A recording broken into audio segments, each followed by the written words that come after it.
Welcome, ladies and gentlemen, to Problem Solver Politics live stream this beautiful Monday evening. I am your host, Cardinellis. Ding! I almost did that right. With none other than Cody the Oracle. Hey, everybody.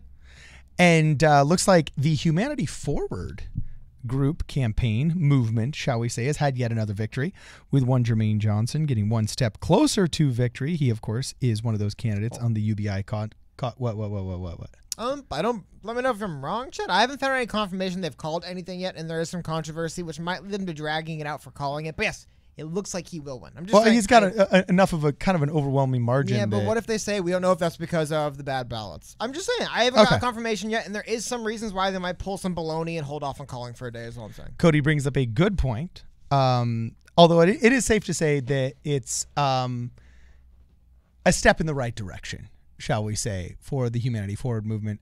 With that said, Cody, tell us what's going on. Are you sure? Yeah. Okay, let's into it. So, as you mentioned, Mr. Dr. Jermaine Johnson, who actually was, I guess, I blew it in the title, gave it away. He was actually the former campaign chair for Andrea. Another one of the reasons why I was interested in that, because Humanity Forward has endorsed a few other candidates who have not necessarily won their races. It appears he will be winning this primary. Again, the primary will be going on the big ballot later. That's what this is for. But it is interesting to see somebody very adjacent to Andrew Yang in the Yang 2020 campaign and how he's doing, especially because, and again, this is he is running for specifically, it'd be the South Carolina 80th House District, State House District, which is in California. I believe it would be close to our assembly, our state assembly. Various states have different, internal ways they structure the state. So if you have an assembly, or I think states, not states, there's another word you brought up earlier that they'll call our assembly is the equivalent of the House of Representatives nationally, and then our state Senate is the equivalent of the National Senate. So they have state houses, and there's one more. There's the lower house and the upper house. Yeah. Anyway, though. Yeah. Large point being, I just want to get that out of the way, make sure there's no confusion on that. Currently, we have I'm always afraid to refresh, like it'll go farther next time. But we're currently at 20% reporting. You can see it's the 80th district race right here. I use my mouse. It's kind of a lot of stuff here. You can see in the Dem 80, Johnson has a 77-23 lead over Jimmy Bales. Now that's 20% of the vote recorded, so could change. And again, I brought up earlier there is some confusion and some controversy, I guess, going on with the local ballots. I want to run through these. Now, I believe this is the most up-to-date, not the most up-to-date, but some earlier this morning I want to get to, and there's some issues that were happening. Now, because of coronavirus and how it's impacting the ballots and how it's impacting the polling stations, man. Yeah. Gotta get these words right. Anyway, earlier this morning, about 11:15 a.m. Eastern, we found out that in the area with this particular election in the 80th House District, voters were showing up to polling places and finding that specifically the 80th House District primary between Jimmy Bales and Jermaine Johnson, specifically that one, was not showing up, and people were showing up to poll at two particular polling locations. I believe this stemmed from closing of various polling locations and then moving people to locations in other adjacent counties they normally wouldn't be in. I believe this is the unofficial thing I've heard. Now, I've heard some conflicting things about what they might be doing. According to, and I want to make sure I get this right, this is Elections Director Terry Graham, but I want to make sure I'm 100% correct, because it is not Elections Director Terry Graham, but Interim Elections Director Terry Graham. I don't know why he's the interim director. Hopefully, I mean, I know why he's the interim director. Whoever was previously the director isn't there anymore. Yeah. Did they step down? Were they maybe asked to leave? I gotta be honest, I don't know what happened there. I'll look into that. But he did mention that anyone who encounters the issue, which unless you're specifically looking for that specific race, I don't know how. It's kind of hard to notice the issue of something not being there if you didn't know to look for it. But they basically said if you did cast your ballot, all you can do is show up and return and fill out a provisional ballot, and then they'll hopefully have to cancel out your previous ballot for the provisional. But I wanted to bring that up because that could mean that this might take a while, and they might say, even though I'm not saying they will or won't, I'll look to see if I can get more info on this, but I do see a potential that they say, hey, look, we had a lot of people, we counted a lot of ballots that should have had this race on it that didn't. Yeah. So are they going to wait to count the interims? They told people, because the election director said, come back and fill out an interim or a provisional. Are they going to do that? I don't know. But anyway, like I said, numbers all look very good for him. I don't imagine they would, but I just found it interesting. I was looking up specifically for some election data, and I didn't know I was going to find a bunch of articles quoting how specifically this one random primary. Dude, you could look how many primaries are going on for the South Carolina State House right now. There's a ton. Yeah. There's, for example, 2 going on specifically in the 80th district, in the 80th with Republican and Democrat. For all of them, for this particular one to have this issue, I found to be a bit humorous. But I've heard in the state of South Carolina in general, there's been other issues. I think some counties have moved. I read one story where a polling, like the head of the polling place, by himself made the decision to scrap the ballots and go to handwritten ballots. Wow. And then just basically alert the elections director later that we're going to give you a bunch of handwritten ballots because there's too much inconsistencies in the ballots we had printed. Jeez. So it does seem like there is some chaos going on in the area, which is unfortunate. Well, we got an interesting super chat here. Adam Duffy, thank you for the super chat, Adam. Just waited 2 hours in Georgia's 6th district to vote Yang. 100% worth it. Nice, all right, dude. Also, hey, that's dedication, baby. I've been keeping tally of exactly how many votes Yang has been receiving in this. It's interesting, man, because he's still getting, like you saw, he got a vote today. He's still getting votes every time they have a primary. Yeah. So it's fun to keep track of. Yeah, it's pretty interesting. And also just kudos. Kudos for doing your civic duty. Why did it take 2 hours? Is that because of coronavirus slowing things down? A lot of these municipalities have had problems where, 6 districts and 6 polling precincts have been shrunk to 3, but they're still the same amount of people. So all it does is bottleneck those 6 into the 3. Adam, follow us up. Let us know what was taking so long, because that's pretty excessive. I've never waited that long, even in a busy polling precinct in my town. It seems like there's been a lot of, just looking around, particularly here, but in other areas, there's been a lot of issues with this. Because here's something else that happened. A lot of areas might still be open, but they're probably operating with either less staff than they had in previous elections, or what I've been reading is happening a lot is because there's people who just maybe were older and didn't feel comfortable coming in, or maybe they, where things were a few months ago, they decided, look, I'm not going to come volunteer for this. So they had to kind of train new volunteers on the fly. I've heard that's also been leading to issues because it seems like there's been a lot of things that happen. That there's probably always these minor little ticky-tack things that happen at polling day, but they're able to address them easier. And it looks like because right now we're seeing less staff, more people, and then less trained staff, it just kind of all falling into each other.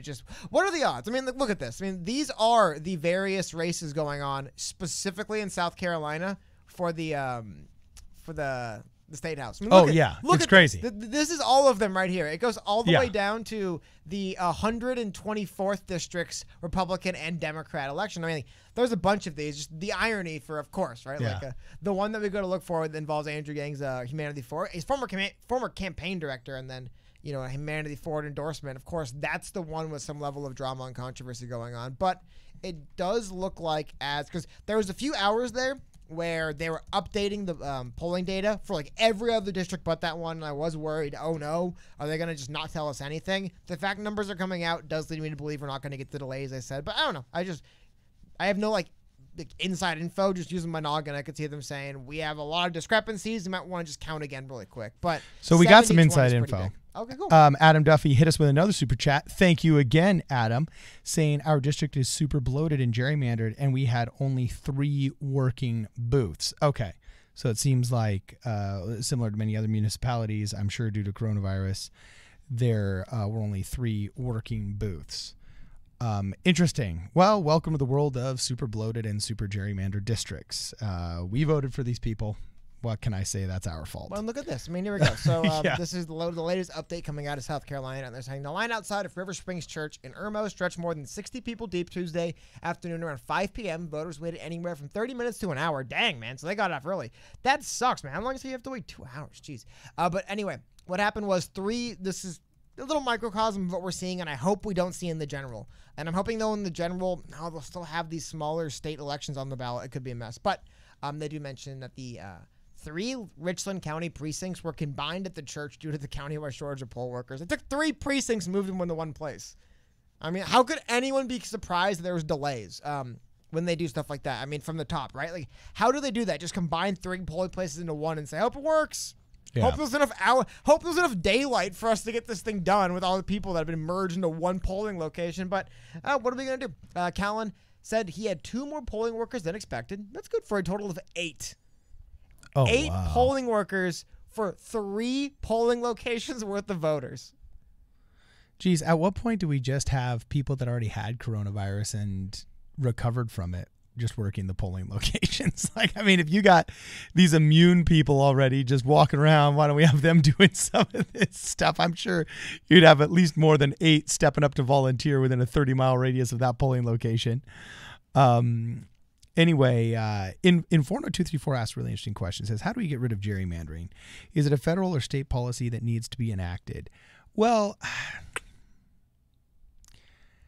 this is another one of those things where you can get rid of it and you can become civically engaged to help influence, but a lot of people are too lazy and they'd rather armchair quarterback. Wait, hold on. You think you can get rid of gerrymandering?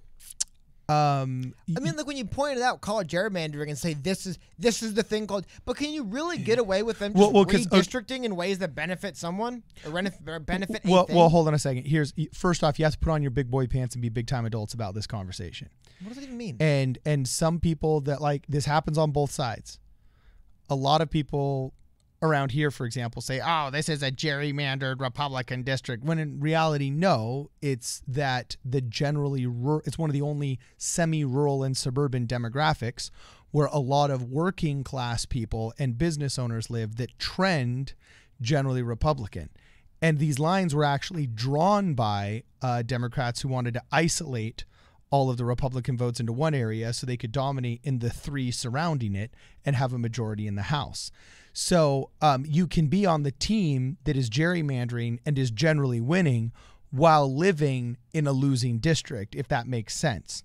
And second off, you can't fight just basic demographics. Republicans are always moaning about not having a chance, quote, having a chance in some of the blue districts. There's no way you can slice up downtown LA and have a 50-50 district. There's 17 ways we could draw the 7 districts that have downtown Los Angeles in it, and you're not going to get a red district because so you can't call that gerrymandering when you're simply dicing up existing bona fide tried and true demographics. I get it. I understand if you go to the deepest blue, you can't make it red. Yeah. But how about when you see districts? I mean, we look at them on maps sometimes. You brought up the ones in New York where it's like, it looks like Michigan, where it's like, why is the Upper Peninsula belong to Michigan? And they built a bridge or something. Don't worry about it. It's like, what? Doesn't make any sense. Like you look at some of them, they're just like, and then this one neighbor, like what was Nadler, right? We were talking about what's his name running against Jerry Nadler's district. And you look at it, and it's like it makes no sense that they just get like 8 blocks of like the river. Yeah. It's just and that it kind of just extends, and then Oklahoma. It flares out into Brooklyn. Yeah. It's like a panhandle. Why is there a panhandle in a district in a city with grid-based planning? Right? It doesn't make any sense. That is crappy and cynical gerrymandering. And you can hire firms that actually statistically look at these things and say, okay, if we want to be within one standard deviation of fairness, according to X, Y, or Z rubrics, we should be divided up this way. It costs money. And generally, both sides put forward volunteers to oversee the process. And I got to tell you, like Republicans in California are lazy. They whine about gerrymandering, but then nobody shows up to volunteer when the gerrymandering gets done. I have it on screen. Look at that district. Yeah, does that make any sense? That's what I mean. Like, how do you? Like I said, it's one thing to say, oh, it's blue red. How do you prevent stuff like this? Because remember, not everyone's thinking blue or red. Sometimes it's just rich and poor. You know? Yeah. Sometimes it's just the rich blues don't want to have to get more to the poor blues, and they don't really care about the political color. That right there. Okay, Cody. That's hilarious, is it not? Yeah. Can you, in another tab, just so people can show that side by side, it's actually not gerrymandering. We're supposed to call it Garymandering because the first, I believe it was a senator that did it, was Gary, and it was in Boston. Can you pull up? It's the first political cartoon in America was the Garymander. We didn't write political cartoons about the revolution. We just kind of like... No, I'm sorry. No. The Join or Die was the first political cartoon. I apologize. The snake that's cut up into 5 pieces was a political cartoon, I believe, by Ben Franklin. That was the first political cartoon. But look up, just type in original Garymander, Gerry Mander cartoon, and an image is going to come up that you're actually probably going to recognize from some history books. It looks a lot like Nadler's district. Like if you can pull up the two and potentially just flash them. I know you can't do it side by side, but if you could do one while I'm going to these super chats and then find the other, they'll look surprisingly similar. So first off, Zam or Jam. Well, is this it? Hold on, I need you to tell me. Is this it? That is it. Yeah, that's the original Gary Mander. Okay, so Zam says, just want to show my support. Glad you guys continue to bring great coverage of the news. Hey, we thank you for your support, my man, and we're glad you like it. Thank you very much. The Wheel or the Vial or the Weil Law Group, Pennsylvania, tell me if I pronounce that correctly, meeting the commissioner tomorrow in Miramar, Florida to discuss the required shutdowns, unequal application, took a lawsuit to get anyone to listen to small business owner concerns. Love your show. Thoughtful. Hey, thanks a lot, my man. I'm so happy to see lawyers stepping up to help small business owners. I think that's actually why leftism has been so successful in the past 40 years, is because as the family unit has disintegrated and more people have stayed single longer, a lot of people have been able to lawyer up and become abusive. And it behooves small business owners. I swear they got to breed their children into being lawyers or something so they can defend the family business, because that's really where the battle is fought, man, in academia and education, and then in the courts. So yeah, good job, man. Thanks. And thank you for your support. Also, we got the Weil Law Group, or the Weil Law Group, Pennsylvania says low-income areas shut worse than high blocks away. I think he means than high-income areas blocks away. Oh yeah, absolutely. The rules don't apply to the elites that make them. Oh no. No, Mayor Garcetti, he literally threatens my business with a $10,000 fine. And if we had our business located within city limits, he will shut down our water and our electricity if a picture can be taken and posted on a website the city creates where you can rat out your neighbors who aren't social distancing, or rat out businesses that aren't social distancing. So if one of my technicians has a picture taken of them without a mask or gloves or whatever the state has deemed necessary and uploads it, he'll shut off the electricity at our work site, and they won't renew our business license next year for social distancing reasons, but he can march arm to arm with protesters and no mask on.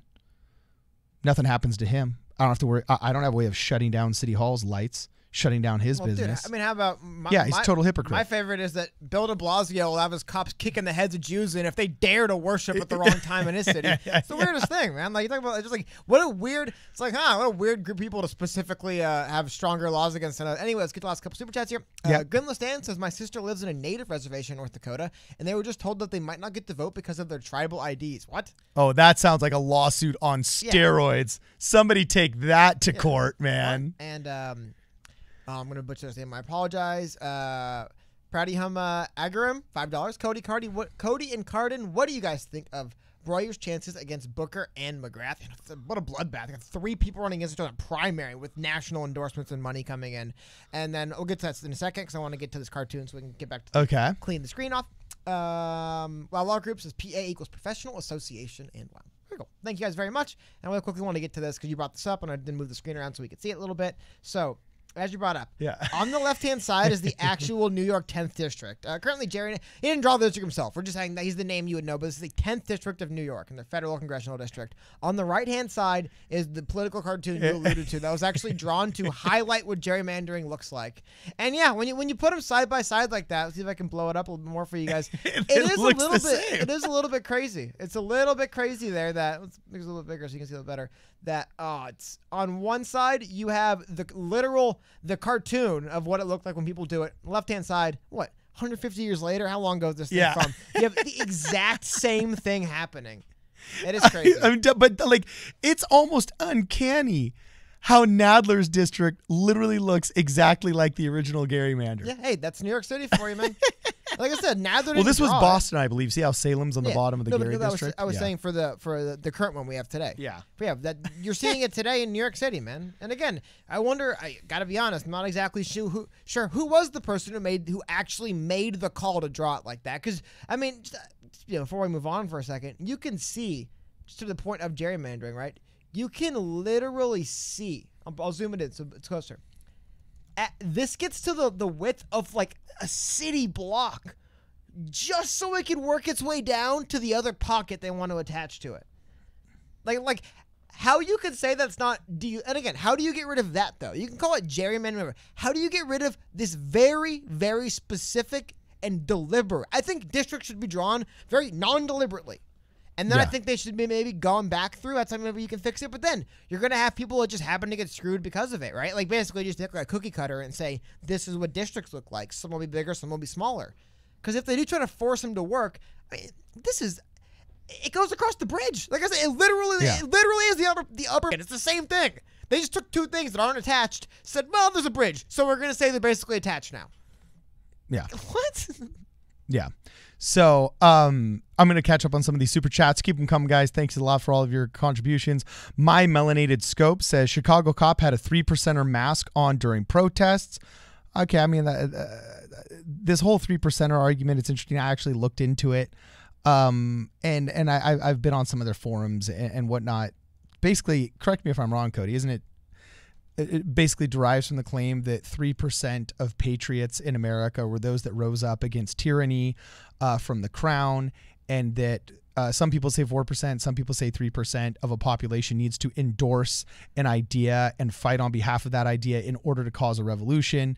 So a lot of the gun rights advocacy groups and anti-governmental folks oftentimes call themselves 3%ers, right? I know they try and get lampooned as racist, but everything gets lampooned as racist nowadays, right? Would it not be weird that cops would be wearing... That's what I mean. I don't know what it personally means. I think it'd be weird that cops would personally identify with separatist groups, but that's just me. Anyway. Well, I never got a sense that it was separatist, but I want to... Whatever. All I know is I normally hear... And it's normally like I wonder what they consider themselves at Ruby Ridge, right? Anyway, I want to get to this. So it was 18% reporting in Georgia. And someone pointed out in chat, I feel bad. I don't do this on purpose. I read a comment and then we move on. Someone did point out that currently Andrew Yang is technically in 4th place in the primary in Georgia. So I wanted to highlight that because he is, technically speaking, currently in 4th place. Only by a few votes. Yeah, get out there, true. vote. But look who's right behind. Look who's right behind. Michael Bennett. Shout out to the 929 souls that woke up today to vote for Michael Bloomberg. Bennett. Oh, Michael Bloomberg. Michael Bennett, he's a politician. Who's still voting for Bloomberg? He's not paying anyone anymore. Oh, They're in Georgia. dude. Hey, our Georgia friends, you got to go out there and find out who's voting for Bloomberg. I mean, maybe the checks are still clearing. Like, I guess I got to vote for him. Because think about it. John Delaney, 401 people got out of bed this morning, put some clothes on, drove to a polling location, or voted one of the many other ways, but it's not as fun to think of it that way. Yeah. To vote for John Delaney. I would say it's telling if Joe Biden's looking for a VP in Georgia, his girl Amy Klobuchar is less popular than Michael Bennett and Michael Bloomberg. Should have just moved up in that last live update. Wow. But still, again, none of this matters because Joe Biden is obviously the winner. But 77,000. Wow. So it does speak to enthusiasm. Right, to just people who would show up to vote for candidates who have announced they've suspended a campaign.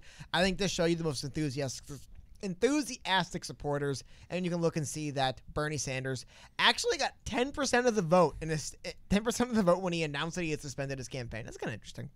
So the Wild Law Group, Pennsylvania, man, I botched that like 4 times in a row, says any lawyer in other state want help, Google me, LOL. All right, rock on. So it looks like he's willing to help out with other cases in other states, which is good to hear. And then Drake Wheeler says, let's embrace for what McConnell is willing to do before he ends his tenure as senator.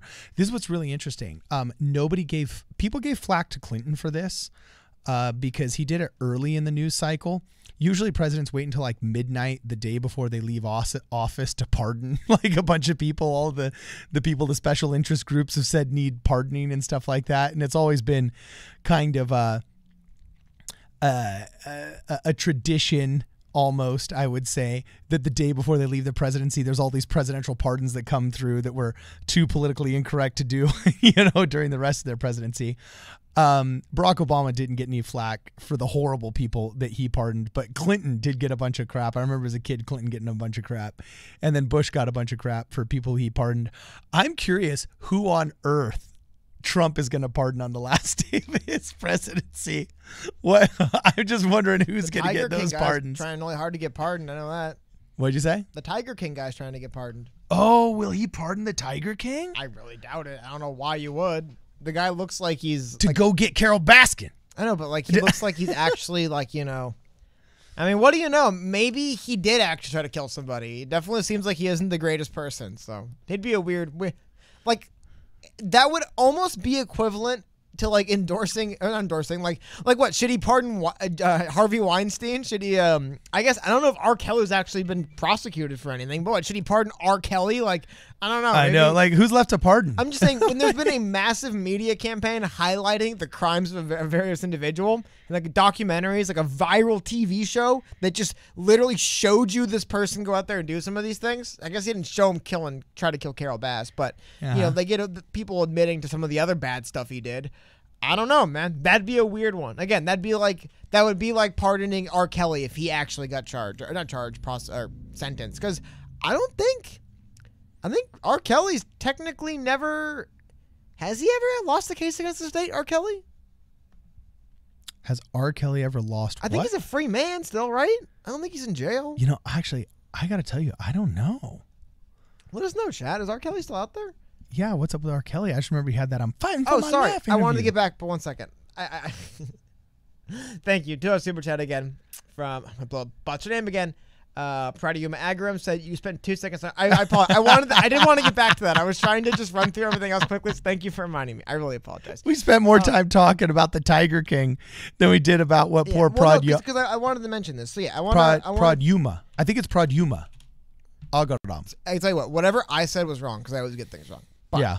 I want to go through and I want to pull up a couple things quickly. Sorry, I didn't have this pulled up immediately, but I want to just highlight this really quickly so people can get an idea of kind of what is going on right here a little bit. So while you're looking that up, I'm going to read the super chat from Bo Watson. He says, Carol Baskin got control of Joe's Tiger Zoo. Sus AF. I got to tell you, man, that woman, she's not doing anything better for her image as a shady person that'll straight up kill you in the middle of the night and feed you to tigers. She's not doing anything for her image when she's taken over the Tiger King's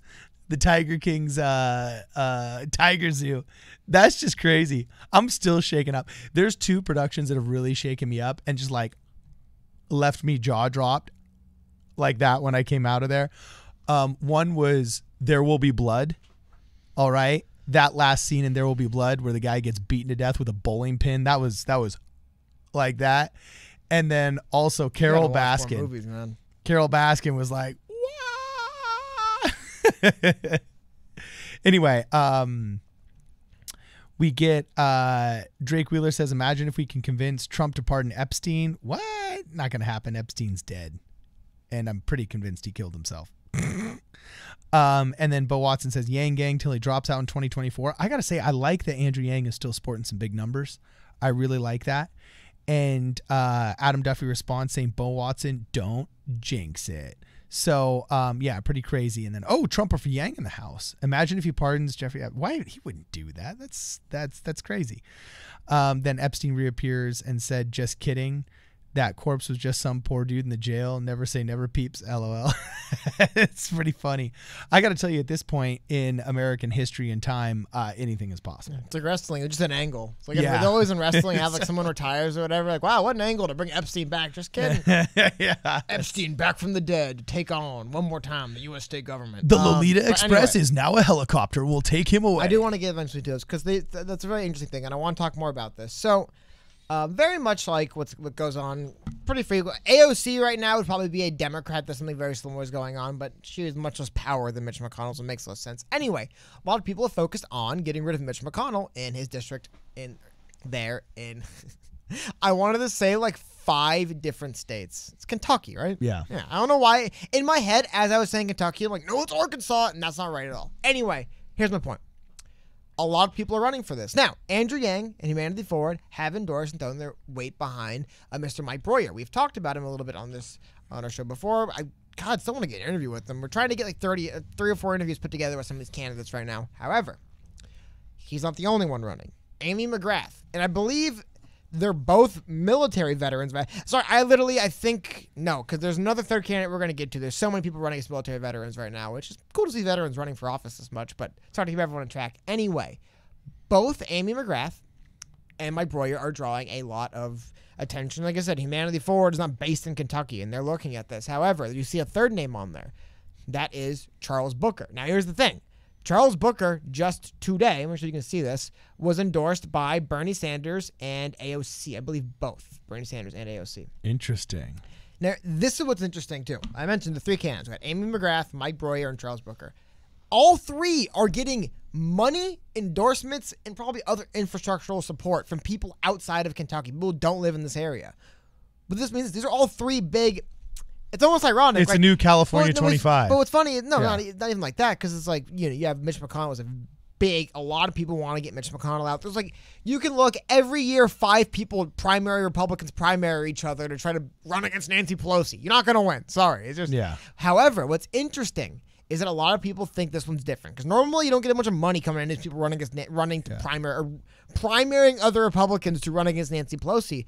But here we're seeing a lot of money, a lot of attention. I mean, I guess it's the Senate seat, but I mean, for Bernie Sanders and AOC to, come out and endorse him, right? The thing, Bernie Sanders, and I doubt they're going to actually go into Kentucky and do stuff, but still, it's almost like you have various swings. I do believe, I want to be 1,000% sure on this.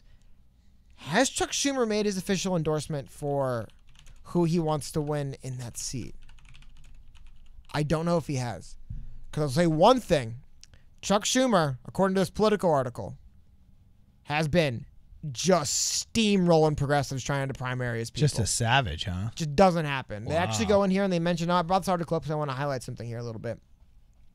They mention, here's a quote from Sean McKelvey, a co-founder of the progressive think tank Data for Progress. Schumer works really hard to get a candidate and then effectively pushes others to coalesce them. What the left doesn't really have, it was another quote from Evan Weber, is the coordinated infrastructure to compete on a statewide level. No progressive is going to be at the top of a ticket in general if we don't have a slug-it-all fight in a primary. That's another quote from another person I can't even keep up. You need to be willing to have the fights. But here's the biggest thing I want to point. People obviously talk about know that, yes, Chuck Schumer endorses someone, and then what do you know? The Senate Minority Leader has some power and influence in who other people talk about. Yeah. So it will be interesting. I'm still trying to figure out. I do not remember. Let me know in chat if I'm just blanking on this. I don't think he's came out and been public about who he wants to win this. Oh, nice. I haven't caught up in the debate. It said Booker and Broyer kill it. I have not spent a lot of time looking too particularly at this race, I will admit. However, from what I have looked at, that does seem to be kind of what I'm seeing. Amy McGrath seems to be like... Amy McGrath does not seem to be the one that actually is going to have the support to win the primary. She's got people writing articles about her and stuff. I think she's one of the first ones to get that there. But yes, it does look like Booker and Broyer, as things move along, are the ones getting big endorsements. It is funny. I mean, think about this. It's like Andrew Yang and Bernie Sanders have their surrogates fighting it out for him in Kentucky right now. I mean, it is funny to see, and I want to keep an eye. I believe it's happened in a couple districts now where Bernie Sanders and the progressive movement have endorsed a candidate primarying someone, and then in that same primary, you'll have a Humanity Forward and Andrew Yang endorsing someone else. And it will be curious to watch more of that. Now, to get back to the actual question, how do I think? I got to be honest, I don't live in Kentucky, so I'm not 100% sure. It's always tough when there is a state election that becomes some national story, because there's other reporters who will lie to you. And they don't live in Kentucky, but they'll lie to you and tell you exactly what people think in Kentucky, even though they've never been there. They haven't been there in months. Those people do exist, and you will read these articles, and it's confusing. Because you're like, what? Really? It's like being out here on the 25th. All these people writing articles about California 25th. I'm like, dude, this is a Republican area. It literally has been since they drew the district up as it vaguely looks today, it's been a Republican area. We temporarily had Democrat representing us for like 9 months. I know that because I live here. But I read other articles like, well, it was Hillary +7. It's like, yeah, but everyone else down ballot was Republican that won. No Democrats won down ballot in 2016. They got smoked. Every single one of them. But again, I live here, so I'll speak on it. But a lot of people have no problem just lying and speaking to you on exactly the temperament. I've probably done it before myself. I apologize for people who live here think this. People who live there don't. I have to be honest. I don't know. I do think from my ignorant stereotype version of Kentuckians, I don't know, Mike Broyer looks like kind of right up their alley, you know? Yeah. Older dude, looks pretty like a serious guy, veteran. Like, I imagine that's what I would think, but his website, I don't live there. I don't know. His website too, if you remember looking at it, he looks like a beef it's what America has for dinner commercial. You know what I'm saying? He looks like a Campbell's soup commercial exactly. And in my, from 1997. My stereotype version of Kentuckians, like, I guess they like that. I don't know. Mm-hmm. Gotta be. Have you ever been to Kentucky Garden? I have indeed. Oh, how is it? I've been to Kentucky. I haven't stayed. Okay. But I've driven through it a couple of times on road trips. Actually, I did stay once when we were doing an old church history tour. Let me see. I remember thinking it looks a lot more normal than I thought it would look. You know what I'm saying? But I was Mike's also a also in farmer. I was also in a lot of the pasture areas. Okay. It was prettier than I thought it would be. I just remember it wasn't what I figured it would be. Okay, interesting though. We have from Shane Olmstead said, I live in Northern Kentucky and plan on voting for Broyer, but there is a huge push for Booker. Okay, cool. So that's a little bit inside info what's actually going on in the state of Kentucky. So what is the push for Booker, though? I'm curious. What is the soundbite? Why does somebody say that Booker's better than Broyer, is better than McGrath? Well, he seems to be the more traditional, just my again, more mainstream candidate. Well, I'm not. He was the one endorsed by AOC and Bernie. He's probably just the more progressive. Because Mike Broyer doesn't seem to be positioning himself as some uber progressive. I would imagine the progressives probably wouldn't endorse him. They'd probably endorse someone who's a little bit more similar to the progressives. So Paulie M says Kentuckians don't like outside money, and Mike is a farmer, and he should win handedly at PSP. Paulie, do you have anything to back that up? There are some districts that are extremely anti-carpetbagger. We live in one of them. There have been three prominent carpetbaggers in the past 12 years, and I'd say 9 election cycles, that have had their butts handed to them on plates despite the massive amounts of money that they had. My favorite was the guy who literally moved into the district, ran, and then 2 days after he lost, he put his house on the market to move out of the district. It's like, wow, man. Yeah. She really cared about representing us. I just want to make another quick little update. 80% or 65% now reporting, but as more report in the State House District 80 Democratic primary, Jermaine Johnson has insurmountable lead. I don't see how the remaining 35% could flip an 80-20. The only thing and the only reason why I'm kind of not holding my breath, but just we'll see when the official announcements are. Maybe I've missed it. I'll check. Is they did have issues with.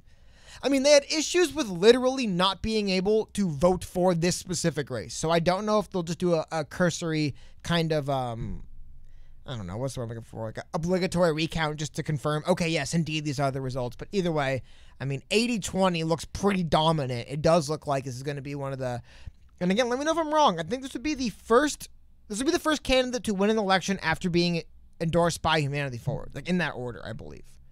I think there's obviously candidates who have won elections that have been endorsed by Humanity Forward after, but I think this would be the first time Humanity Forward endorsed someone and they were on a ballot and won. Let me know if I'm wrong, but I think it is. There might have been some local ones I missed. There might have been. So I know Humanity Forward has endorsed some other smaller, more local elections across as well. There might be one. I'm not positive. So we got a couple of comments here. Sownherd wants to know, what is a carpetbagger? Good question. Actually, a carpetbagger has two origins, it's believed. First, there used to be traveling salesmen that oftentimes were identified by the fact they would get off of the train in inexpensive luggage, where there was the hard case luggage, or else there was the kind that was sewn together and it was oftentimes made out of carpet material. So carpetbaggers were traveling salesmen. They're in the same vein of selling snake oil and so on and so forth. They were given a bad rap. And also, many people credit it to the fact that the traveling, not reparations, but restoration Yankees sent from the North down into the South to levy the taxes on the South when they were reincorporated into the Union were very onerous and were kind of like the publicans in the New Testament and so on and so forth. And they carried carpet bags as well. So oftentimes in the South, historical belief is that carpetbaggers were the people reassessed during, it's not called the Reformation or the Restoration or the rebuilding, whatever the term was post-Civil War in the South. Reconstruction, there we are. During Reconstruction, those were called carpetbaggers. Bo Watson says AOC is hot, as in she has a nice body. I believe AOC, she's smoking hot. Okay, hold on. Can I get to something that matters? As some Scapa opponent point out in chat, yes, I wanted to bring this up as well. Another one of the interesting folds about Charles Booker running in this race is that he's already an elected representative in the state of Kentucky. So he's currently he also has a Twitter machine behind him. No, but he's won an election in the state. Yes, that generally speaking bodes well for you winning more. I agree. Yeah. So that is interesting too. I just wanted to highlight that. And plus, he's a handsome devil. Look at that. Big old smile. You can't say no to that.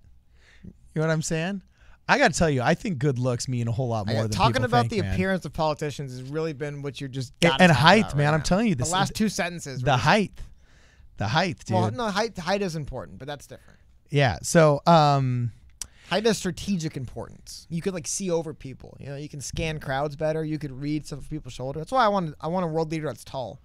They need to be. They need to. That's why I wish Glenn Jacobs ran for president. Because let me tell you something, man. I don't care what country Glenn you're Jacobs? from. Look him up. Who is Glenn Jacobs? He's Dr. Isaac Yankum. That's who Glenn Jacobs is. I believe he was the Christmas creature. Huge dude. Elected official in the United States of America, though. Really? Do you know he's Glenn not the Jacobs. only former wrestler who's a mayor? Get out of town. I just He's found out- huge. He was the mayor of Knox County, Tennessee. Yeah, he's like 7 feet tall. He's taller than The Undertaker. Get this. I just found out another wrestler is currently serving as a mayor in a city in Florida. God, I forgot his name. There was another wrestler who just kind of got sick of wrestling and quit. And now he's currently serving as a... Oh! I think it's... No. I have to look it up. I forgot now. But I'm never going to stop bringing this up and harping on it. More wrestlers should run for office because more of them would win. We already have, like I said, Glenn Jacobs. Dude, this guy's He's a in Knox savage. County. We had Jesse Ventura running a state. I mean, Donald Trump wasn't a wrestler, WWE Hall of Famer in the White House. Like, I think people adjacent to the industry of professional wrestling should get in politics more because it's all the same, man. Dude, he's got a book. Dude, the cover of his book is awesome. Can you pull up the cover of his book? Which one is first one? It is really I cool. would watch this one. Mayor Kane, can you pull it up? Yeah, give me a Just minute. Google really fast, Mayor Kane, My Life in Wrestling and Politics by Glenn Jacobs.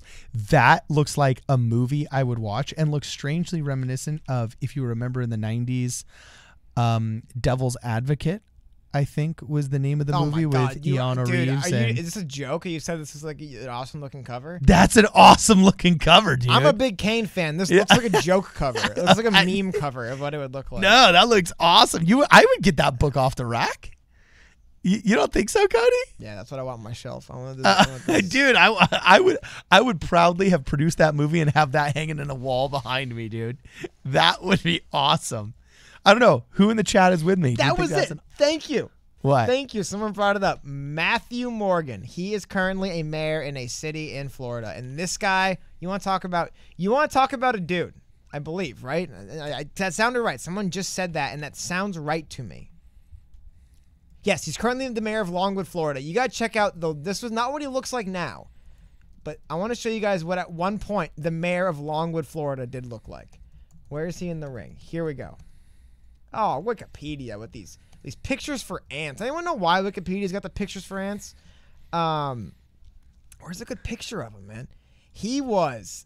I cannot believe the blueprint is currently the mayor of a city in Florida right now. It's just blowing my mind. Sorry, guys. I apologize. I'm just gonna have to do this. I don't. A lot of people are asking, Cody, while you're looking that up, where your hair is, and they're asking if you had COVID hair and you're embarrassed of it, and that's why you're wearing a hat. No, actually, What? No. he had his COVID hair, and a lot of you guys got used to him with long hair. But see, I know him from before, and he is returning to his short hair roots. Would you say you generally have short hair, Cody? No. No. What would you call it? Mid-length? No, what I do is around this time of year, I cut all my hair off. Not all of it. I don't go bald. I go about this short. I don't know what we're talking about. I go about this short every summer, every spring, and then I don't cut it again until about this time next year because when it's long, I don't mind it in the winter, but it bothers me in summer. Anyway, this man won an election to be the mayor of a city. Just want to keep that in mind. Go out there and run for office, people. Because you can win, man. I will say there is something. Imagine you cross the mayor and the blueprint walks up. It's like, oh, sorry, Mr. Mayor. I didn't mean to violate your order. You know what? He probably could abolish the police in his city and just enforce the law himself because he's a little bit younger than Glenn Jacobs. Glenn Jacobs is getting up there in age. I don't know if he can keep enforcing himself. But yeah, I do think though. I think there is because in wrestling there's this idea that there's this phony reality that you kind of project to the world that is really thin and it exists, and then there's the reality behind it. That exists in every industry. You find out about it. There's a big Michael Jordan documentary that came out, and basketball players know when they're in front of cameras and talking to reporters, and they keep a fake thing up. In wrestling, they give it a name, so they'll talk about it. Yeah. Dancing between these lines between the fake and the real. What do you know? It helps you in politics to know when it's time to be, they have terms for it in wrestling, but I think that's what lets these people do well in politics. When they're talking to people, they understand when they have to be when you have to put that face and that outfit on as politician man, and you have to kind of be the role. You can't just be a politician. It's like honest, or else you won't be a good politician. And then when you can revert it and kind of be real. And I think that's what helps people win elections when they're former wrestlers. Because this guy was a little more fringe, but Kane was one of the biggest wrestlers around for years. He's now an elected official. Dude, that guy's huge, man. He in many ways. Yeah, he was famous. He's one of the most famous wrestlers.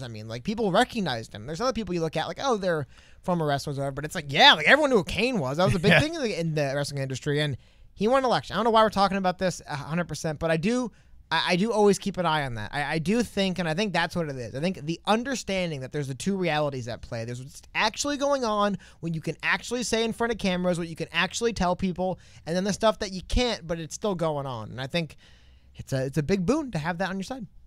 Yeah, dude. So Adam Duffy, thanks for the super chat. He says Cody might as well go bald for the Heisenberg look. You know, we were talking about those two people you had killed the other day, you know, and your willingness to go extrajudicial, shall we say, in you know, making things easy, if you get what I'm saying. So maybe just going full Heisenberg might not be a bad idea for you, dog. No, you would look tough I don't sell meth. if you had... dude, if you were bald, you'd be tough, bro. I wouldn't want to mess with you. Dude, when I make a movie, I'm going to cast you as like the little gangster. You know what I'm saying? The one that's like, has to prove he's like Joe tough. Pesci? Well, am I going to be like the one that's always doing... amuse you? Am I a clown? No. Those guys are always the worst because they're always having to like prove themselves amongst the big guys. So they have to do the even more brutal stuff. Like those are the ones you don't want to mess with. You don't want to cross the short gangster because he's the one that feels like he's got something to prove. You know what I'm saying?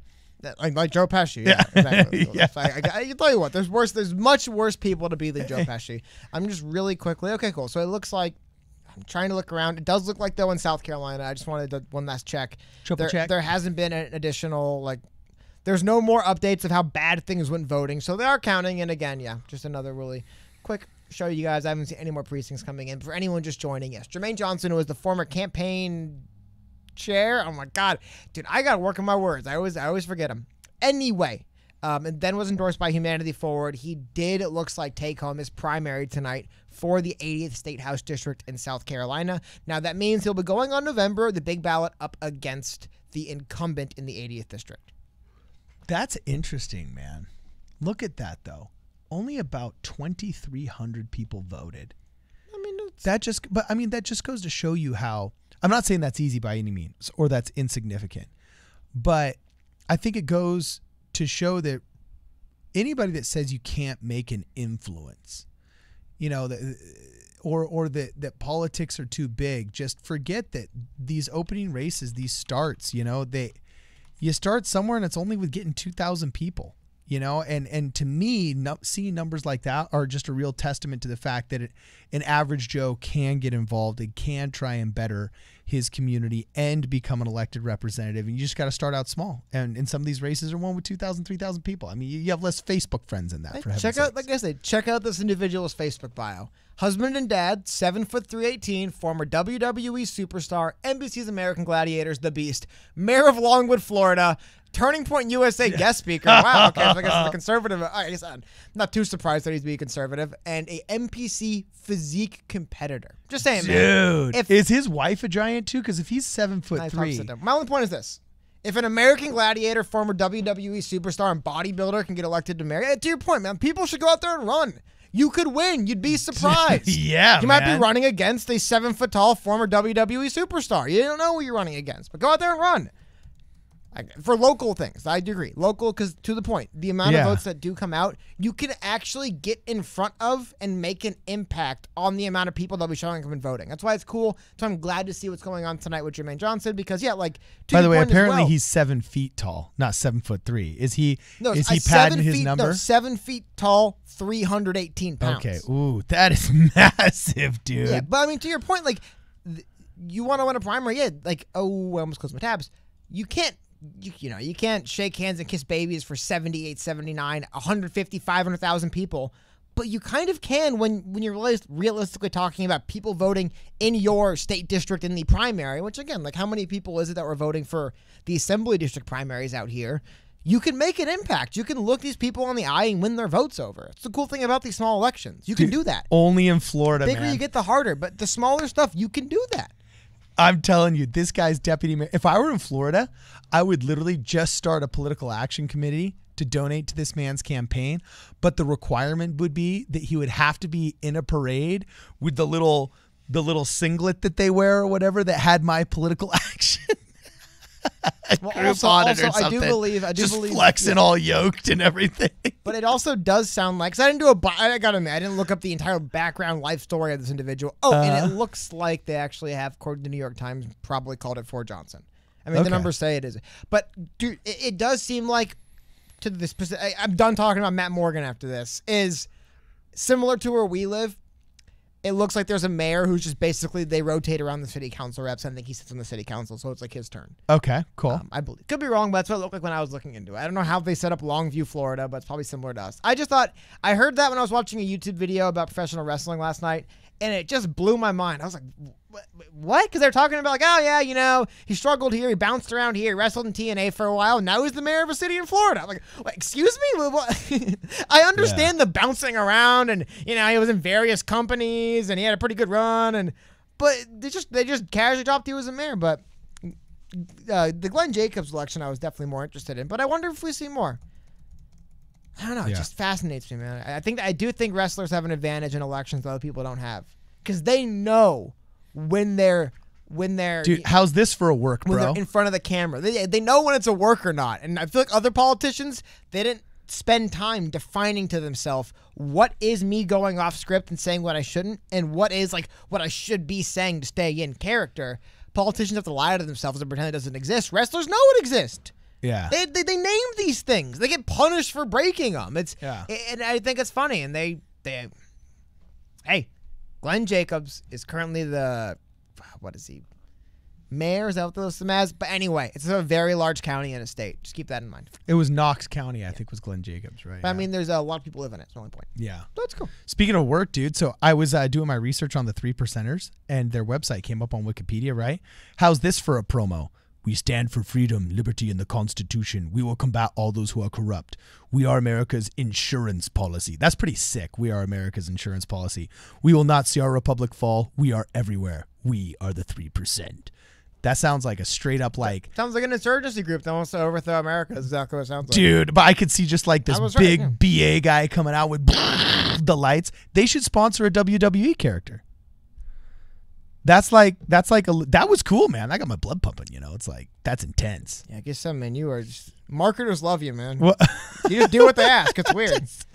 Well, you don't think that'd be cool to have like... I'll tell you what. Whoever wrote that was hoping someone like you would read it and go, damn, that's what they're hoping for, man. I guess it is like wrestling, yeah, where they try to just be like, some moron's going to think this is cool. I don't know, man. I personally think all that stuff... Hey, always, by the way, though, please remember, if you disagree with anything we say, to dislike the video. I'd like to hear from you guys. Adam Duffy, anyone here in Cardin read the super chat, please drop a like on the stream. Oh. Okay. Yes, Adam Duffy. I'm liking this. You got to read it now. I didn't realize. I blew it. You're supposed to read Everyone here in Cardin read the super chat. Please drop a like on the stream. Drop a like. Boom. I blew it, man. Yeah. As I was reading it. Bo Watson, I like it, man. He's defending the tribe. Who was that dislike? Who were you? Names. I want names. No, just kidding. Anyway, it is weird. I do it all the time. It is weird how people will do that, though. Tom Arila made an interesting comment here at Cody, and I want to get your opinion on this. Tamarilla says, I can only see a way towards a third party. No, sorry, I can't see a way towards a third party without ranked choice. And Telecom is a beast. Okay, I don't know who Telecom is a beast. Is she saying telecommunications companies? But either way, what's so interesting? Ranked choice voting was ranked choice voting also is kind of like that basically is kind of how parliamentary systems work. Yeah. Yeah, that's the idea is that you don't have to. It's all or nothing voting that we have that. But again, it's because we have two parties that have.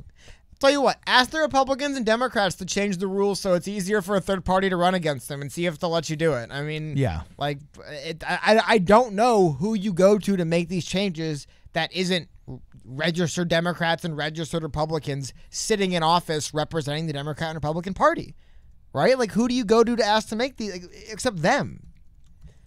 Am I right? Do you know anything else, Cardin? Like, eventually, like, there is politicians that would have to bring some of these things forward that I'm assuming identify as members of parties. Yes. However, I gotta say, there's always somewhere, that would benefit a party. Like, I could see areas where Republicans are within striking distance and have enough, like, I think for example, California would adopt ranked choice voting. both Republicans and Democrats are so frustrated with the jungle primary system that we've started. In the Republican districts, they can't get a Democrat forward because 2 Republicans will win. And in the Democrat districts, Republicans don't have a chance, so they don't even run. And then there's always some, anti-establishment Nancy Pelosi progressive that's running that they're annoyed by or something. Okay. So I actually think in a place like California, we're zany enough where that actually could gain traction. Okay, there would just need to be something that would happen. That there has to be something to make a soundbite bite around. But also, I mean, like if you were to have an emerging third party, it would have to be federal elections we're talking about as well here, not just state. Well, yeah, but I think you want like a federal third party. Like, but we don't have municipalities that have ranked choice voting right now. I'll tell you right now, if there were some counties or states that adopted it, it could quite easily and very quickly become a nationwide thing, just like Mitt Romney's Romneycare became the template, shall we say, for Obamacare, which basically became the template for Medicare for all within less than a decade.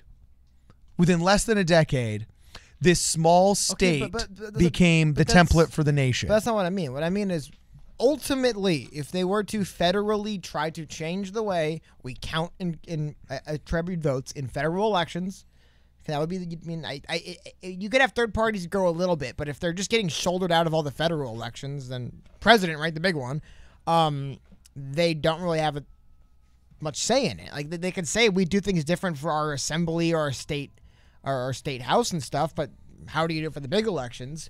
And again, I feel like ultimately it would have to be both Democrats or Republicans that allow it. I don't see why would they open the door for competition. Why?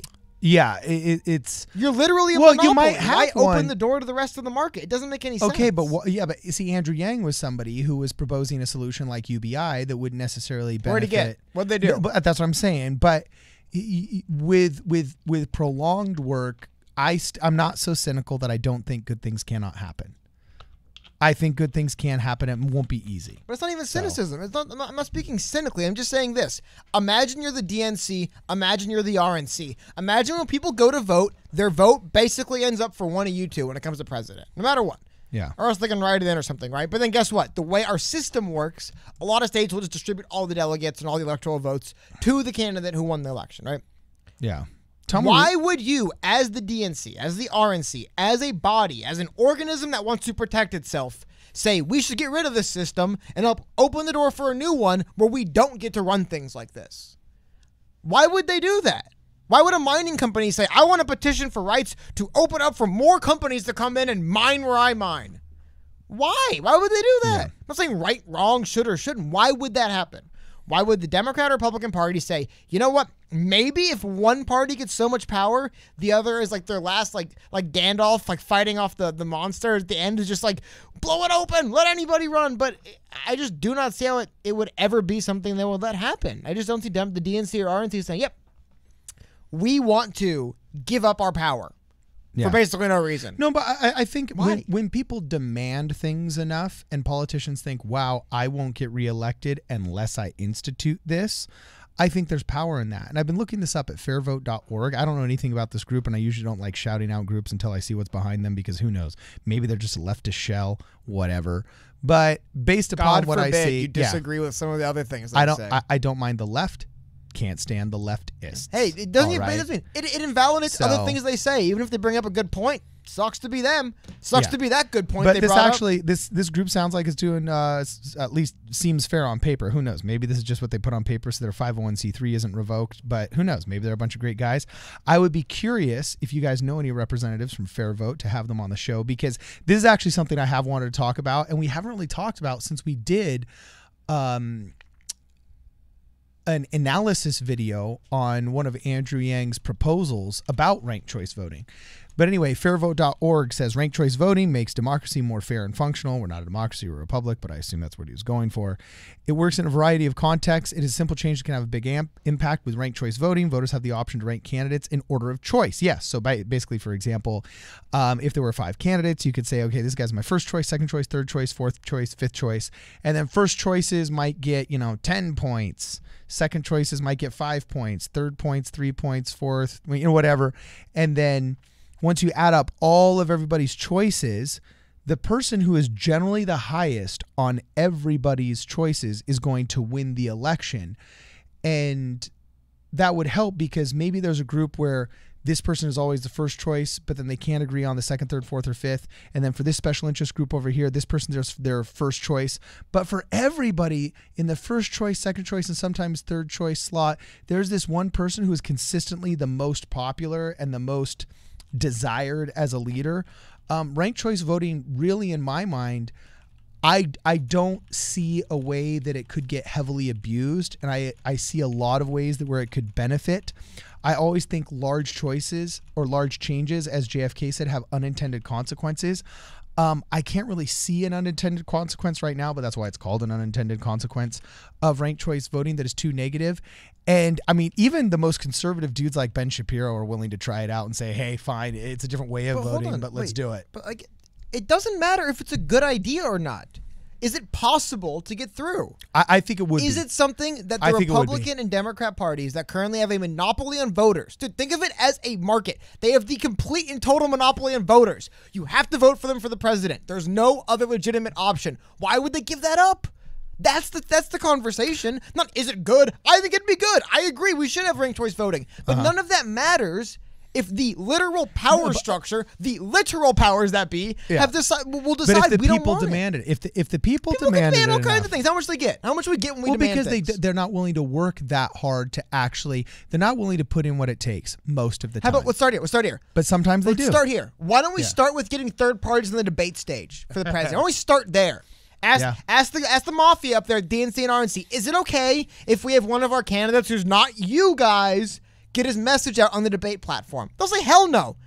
Get him out of here. Look at this podunk loser, not getting polls like we are. But if enough people put pressure on, for example, let's just say, hey, start there. Start putting pressure on him for that. Okay, well, here's a way. If the Color of Change, for example, decided they started to want to work for people instead of working for the DNC and used their tactics to pressure one of the media outlets, whether it's NPR, whether it's CNBC, MSNBC, ABC, CBS, whoever, to say, look, we demand, and here's the 50,000 signatures we gleaned. Okay. If I were 50,000 signatures, all right. Whatever, 500,000 signatures. Okay. It's an arbitrary number, but here's the significant amount of signatures that we have that say, we want you to have a televised debate that includes the major players of the top 7 parties. So sure, there's one from the Democrats, one from the Republicans, and instead of being 7 Democrats and 7 Republicans in this jungle primary between the two majors, it's the top Republican according to polls, the top Democrat according to polls, top Green Party, top Libertarian, top Peace and Freedom, top Independent, and I'm sure I'm forgetting one that people are going to be angry about. But that could be much more interesting, and I think it would be in the interest of CNBC or whoever decides to sanction that. No, not them. The presidential debates. Yes. The only way to get on the presidential debate stage is with approval of the Republican, the Democratic Party. They control it. Why would they let people compete with them on their TV show? Why would they do it? I can't think of a reason. I agree. We should try to make them. But why would they actually do it? Because CNBC would say, look, we're going to have It's not about CNBC, dude. The broadcasters have no control over this. Who's in the debate stage isn't controlled by the broadcasters. If there was a gutsy enough executive to say, they will just go elsewhere. Guess what? They have to find one executive who isn't gutsy enough, and guess who gets the presidential debates? Them. They win the prize of having no guts. You get to broadcast the debates, and only you, because everyone else pissed us off. Dude, things don't end up this way, and things don't just happen to land in a way that benefits some people and not others. They generally are working day in and day out, or, in a presidential cycle, maybe year in, year out, to keep things this way. Just pretending that isn't going on and just saying, well, I can think of a good reason why we should switch it. Cool. Guess what? They probably thought of that reason as well, and that's why they're fighting like hell to make sure it won't get done. Yeah. But they're having the conversation of stopping it from happening. They're not getting lost in the conversation of, would it be good or not? They don't care. They're going to stop it from happening regardless. And I don't see how you get things done if you try to go up and down and explain to people why it would be good or not, when it's not the people that are in the way. When did you go and vote to give the powers of who controls the debate stage to the two parties? When did you vote for that? When did someone come to you and ask, hey, Cardin, do you want that to be the way we run things? Because, by the way, it wasn't like that up until, I think, the 60s or 70s. There was something more of an independent branch who controlled stuff like that. that changed. Did anyone ask you that? No, the FEC controls the actual elections. But you are right. About the time, I actually believe that it happened when William F. Buckley debated Gore Vidal. And that was the birth. I think the year was 1968, if I'm not mistaken. That was the birth of political talking heads and punditry. And about the time, I think within that election cycle 4 years later, the two parties really cinched down on getting in bed with each other and getting in bed with the media. But I think new technology is going to blow that up. For example, think of this, Cody. Joe Rogan isn't beholden to any of these people. He doesn't have a contract with anybody other than his podcast. So if Joe Rogan were to say, okay, here, I'm going to have a debate, and I'm choosing to invite the top 7 most popular people from my audience, and then the 8 million people that subscribe to him all participate in the YouTube poll, and they demand. Oh, great! We got to the see, YouTube president. Hey, who's the Twitter president? Can we have a Facebook president? Well, why not? Imagine if the most popular person on Twitter, the most popular person on YouTube, are really won outside of the internet fairy tale land. Okay. That's why. I'm not talking about the election being won. I'm saying, if Joe Rogan were to hold a debate and it were to be wildly successful, then advertisers that got successful exposure from that debate would start pressuring the other traditional media outlets to start doing something similar and say, hey, why are you guys having these different wild and crazy cool debates where the Green Party and the Libertarian Party get to show up? That was great television. There were some amazing sound bites there. The people that advertised, let me finish, the people that advertised on that got some great exposure. You should do that. And then the CNBC executives would say, yeah, well, we signed this contract with like the Republicans and with the Democrats. Boom. Dude, watch that contract How go about away. this? Once again, all they have to find is the one bum with no principle, and guess who gets to be hosting the only live stream on YouTube with the real candidates actually running for president, not the stupid libertarians. No offense, libertarians. I'm speaking from their perspective. I want to introduce you to somebody.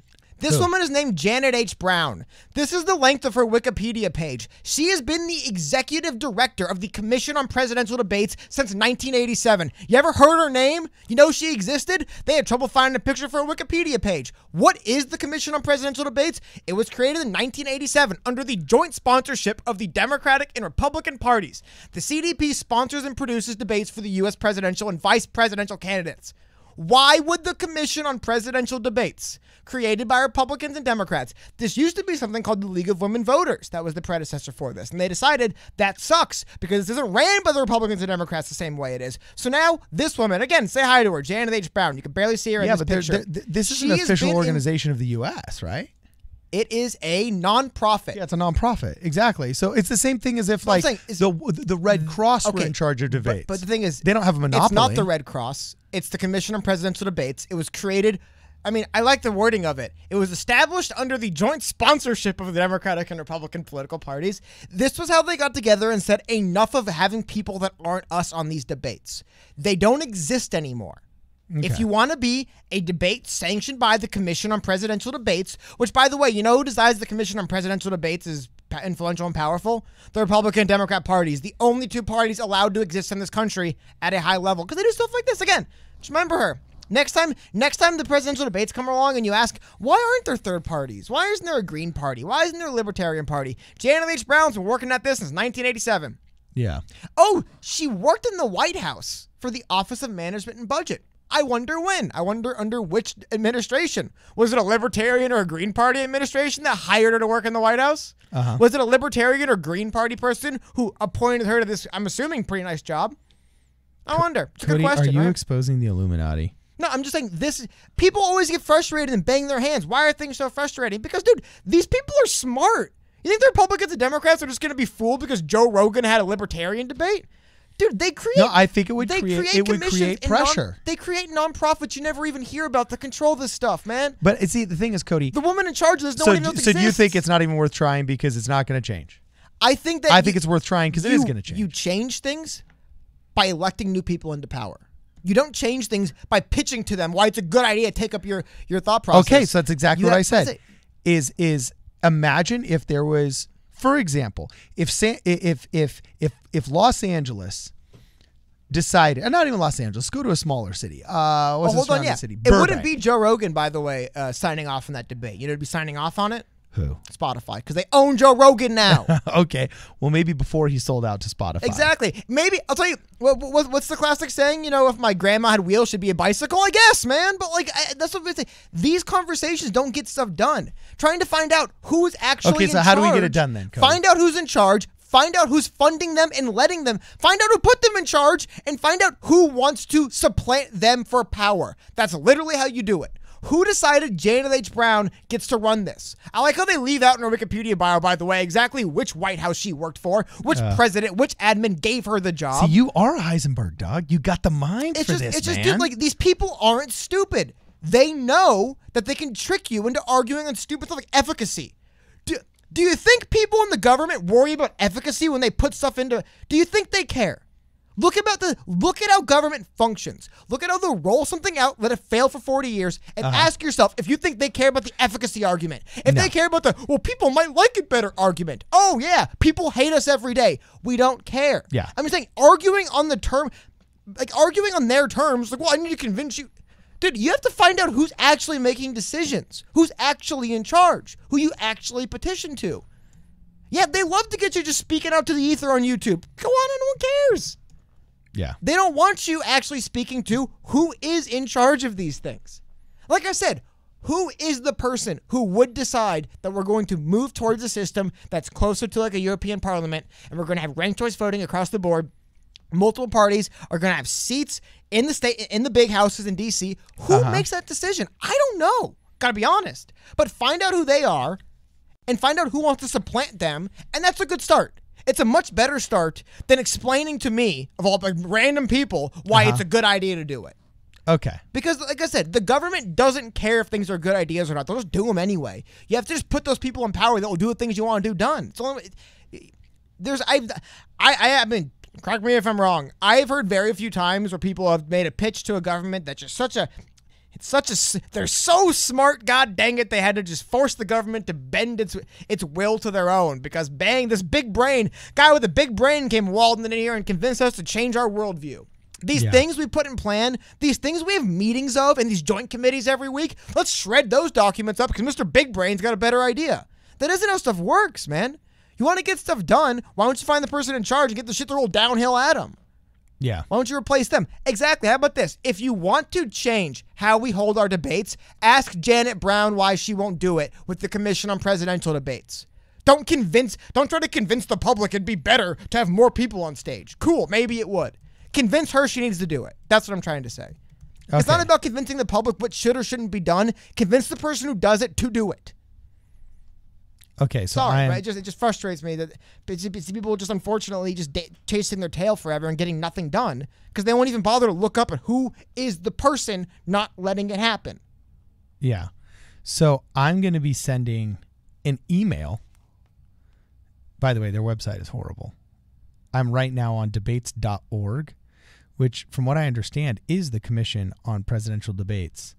And it looks like a Boy Scout project for the computer merit badge in like 2003, but I'm going to see if I can send an email to these people and actually see if we can't get them on, because I think that's a really, really good question is what is the system? And it seems like it has been gerrymandered. And I think Cody's right.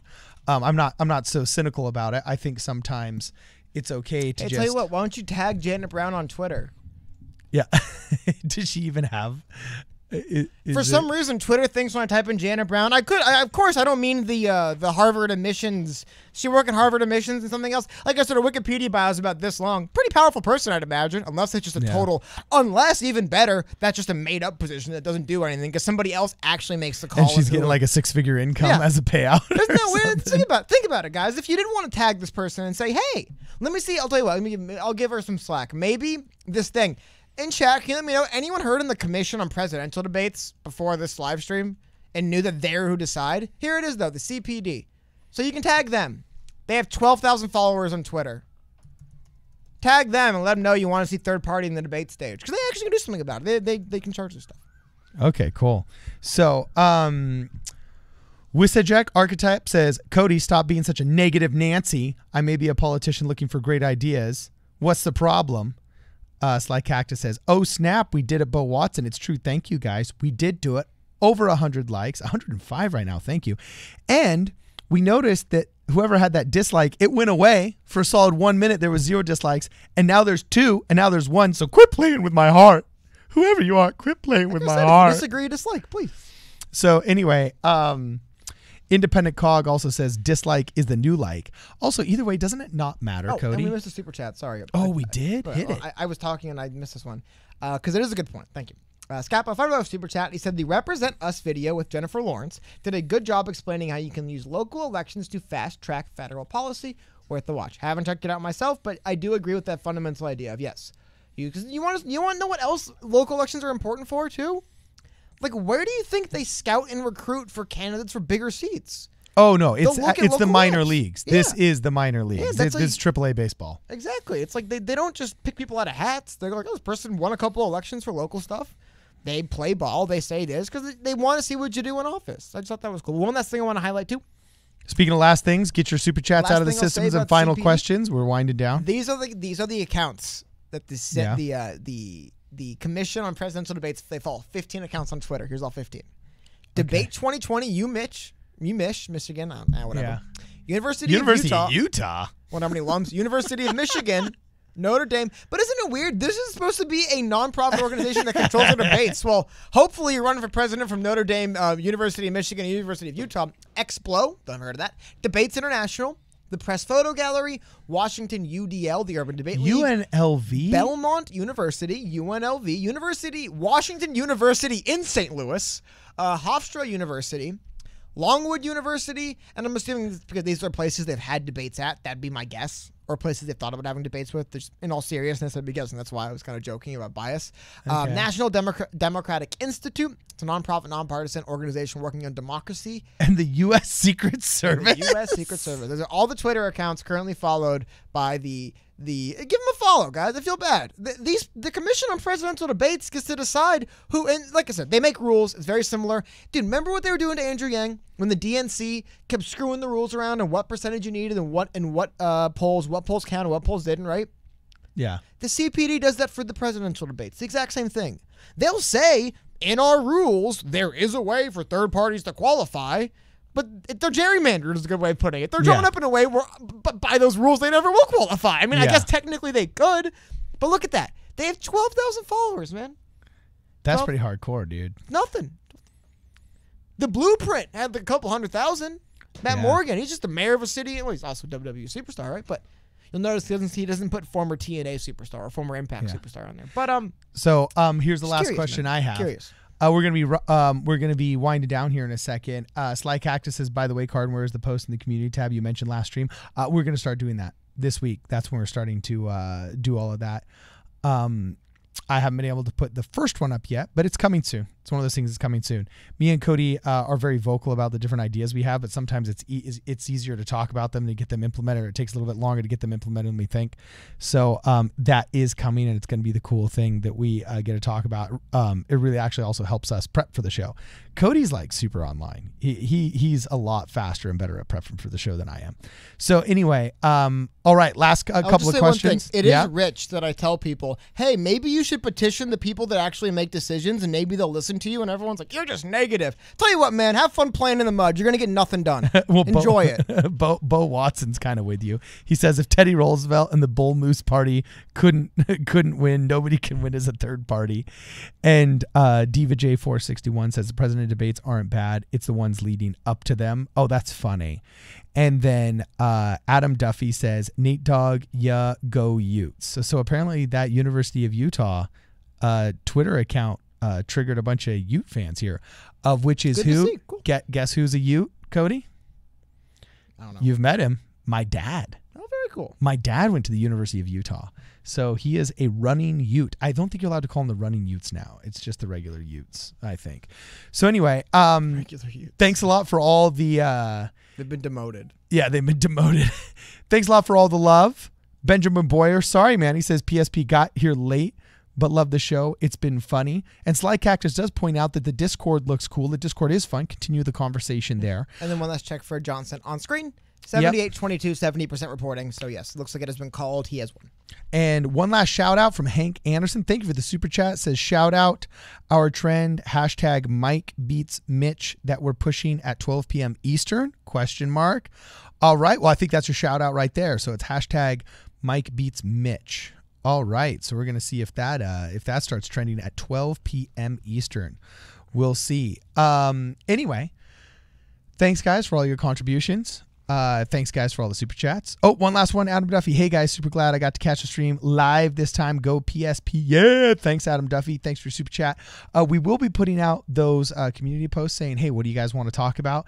And also me and Cody are working at getting a private room on Discord so people can call in to the show, and hopefully maybe even by tomorrow we might have that probably going. could have done it today. Just yeah, I got late. Yeah. That was my fault. I was here a little bit late, so our prep was gone. That one's on me. But so hopefully, I'm going to post the link to the Discord so you guys can join. And if you want to be in the stream tomorrow, that would be how you talk to us. Okay, awesome. So follow us on Twitter at PSP Radio 1. Look out for the Discord server link so you can join the chat room so you can call in a little bit later. And before you go, if you haven't liked this, please make sure you like it and share this with your friends. Also, it is helpful if maybe next time before the next stream starts, you just post it on Facebook or on Instagram or whatever. Get more people in and say, hey, I like these guys. We always have a good conversation, and see if we can't grow the live stream that way. Don't do that. Tell them that they're going to hate us and they wouldn't believe how awful it is. Then they'll come listen. That's true. Just say, I can't believe these. They're a bunch of racist, bigot, homophobic people ranting and raving. Maybe not that. Just maybe something different. But still. Yeah, I'll take hate watchers. No, anyway, this is Problem Solver Politics. See you guys in the next video.